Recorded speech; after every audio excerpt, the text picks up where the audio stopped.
Nobody in their right mind would support the actions of the hateful, shrieking mob that confronted Sir Keir Starmer last night. But should the government act to restrict such protests in a society where people are free to protest? Isn't it just a reality that some people will protest in a way we find objectionable, tasteless, counterproductive, perhaps? Protest is a fundamental democratic right, is it not? On the flip side, 2 MPs have been murdered in 6 years. Lower-level harassment of MPs is also reportedly rising, and some might be deterred from entering politics because of it. Safety must come first, will say many. Well, join me to debate this, the Barrister Francis Hoar and the former Chief Superintendent Parm Sandhu. Thank you both for joining me today on this important topic. Appreciate your time. Parm Sandhu, if I can start with you as somebody who's been at the sharp end of policing. What did you? I'm assuming you've seen the footage, as our viewers have, of what happened to Keir Starmer yesterday. What did you make of it from a policing perspective?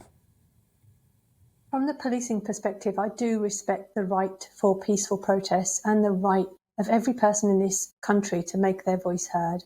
However, I could also put myself in the steps of Sir Keir and also other people who have to go to work, come away from work.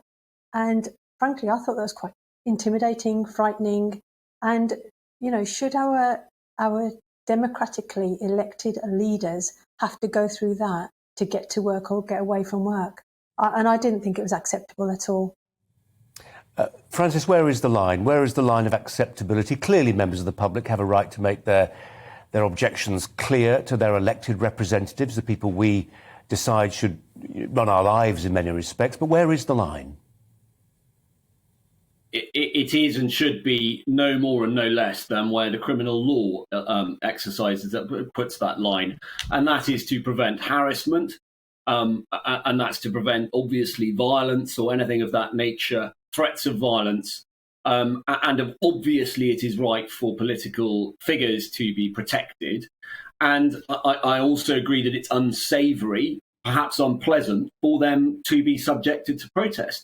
But where I think it's important to also make the point is that these are not individuals going about their ordinary lives as people do to a job.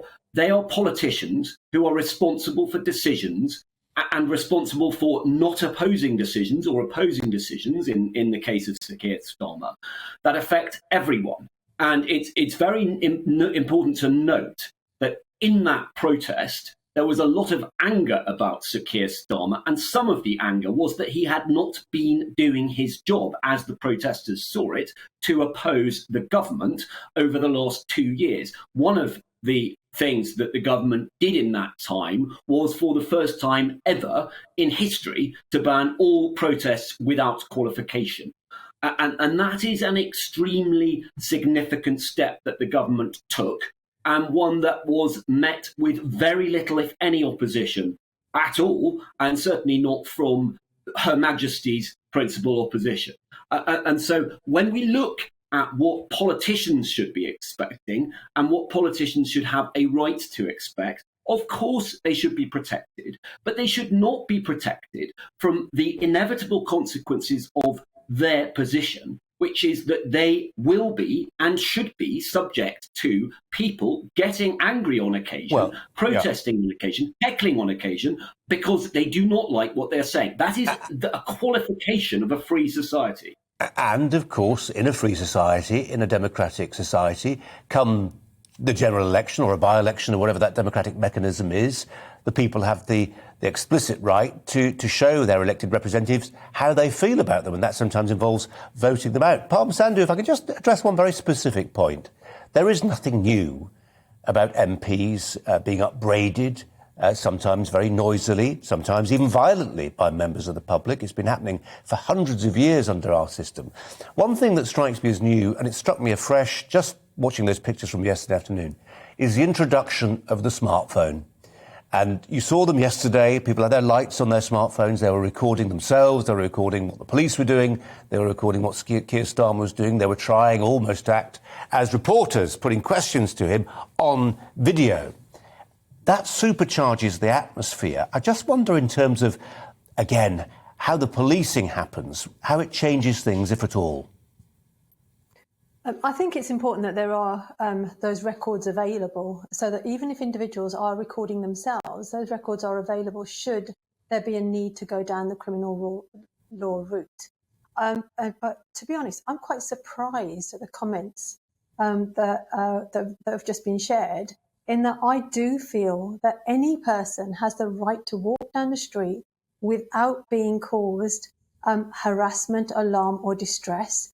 And it was clearly obvious that David Lammy and Sir Keir Starmer were being harassed and they were being caused alarm and distress. So I have to disagree with the comments made by your other representative, because I think that did cross that line, and people do have the right to make their voices heard, but not to crowd into people, not to prevent and obstruct them walking down the street. And had I been in that street, I would have felt quite frightened and intimidated. And when we're talking about the bigger picture, policing in this country is by consent. And yes, you do have to have consent of the people. You have to have trust and confidence. But I don't think that was a legitimate way of protesting against either Keir Starmer or any policies or any member of parliament who has or may have, represented or not represented certain facts. That was the wrong way to do it. Francis, you want to come back on that? Well, I'm sure she will have heard the opening of what I said, which is that it is not acceptable to contravene the criminal law, and that means harassment, which has the qualification that was just given. So obviously, I wasn't defending anything that could constitute a criminal offence. However, we do live in a free society. And one of the consequences of that is that politicians must be willing and able to face the opposition and the support of the electorate. And Conor, you said quite rightly that in a democratic system, we have the right to elect or to reject politicians every few years. But a democracy, a liberal, free society, which also has a democracy, the liberal and free part is much older than the democracy. And as you rightly say, we have a history in this country of rumbustious political controversy and political thought, which has made this country a great deal freer than many other countries in many other parts of the world. And we owe that heritage to our free debate. And we also need to remember that if you are going to be making decisions, you have to be able to face the consequences of those decisions. And that sometimes means real anger by the public. So, yes, of course, it's right that the criminal law should intervene when criminal offences are committed. But it may well be that there will be protests and there will be anger by people which may or may not contravene the criminal law. If they do contravene the criminal law, then the police should behave and react appropriately. But we cannot insulate politicians from that in a free society, nor should we seek to do so. And just to take the other side of the argument, and Parm Sandhu, maybe you can help me with this. I mean, I would say to Francis, and I think maybe some of our viewers would, that actually MPs are exposed to the general public regularly, or at least they should be, in the form of their constituency surgeries. But I just wonder whether there's something, and again, I want to come back away from the sort of slightly abstract conversation we're having to the practicalities of what happened yesterday, Parm Sandhu, that if you were looking at where this happened yesterday, it wasn't obviously on the parliamentary estate, but it was just off Parliament Square. And there is a sense in which that area around the Palace of Westminster is almost now part of the cockpit of the nation. And it certainly proved to be a magnet for people. We can talk about how representative they are of wider opinion or not, whether they're a renter mob, a few fanatics, or whether they actually speak for a broader section of society. But I just wonder, from a purely practical policing point of view, whether that area around the Palace of Westminster is somewhere where the police need to be on particular guard. I dare say you're about to tell me they are already. I was just about to say there are extra policing patrols in that area, and that is to police the protests, to make sure that people are behaving in a lawful, peaceful manner, and also to facilitate people who work in that area. So it could be the local shopkeeper, it could be any local businesses, because they do have the right to go to work as well without being disrupted.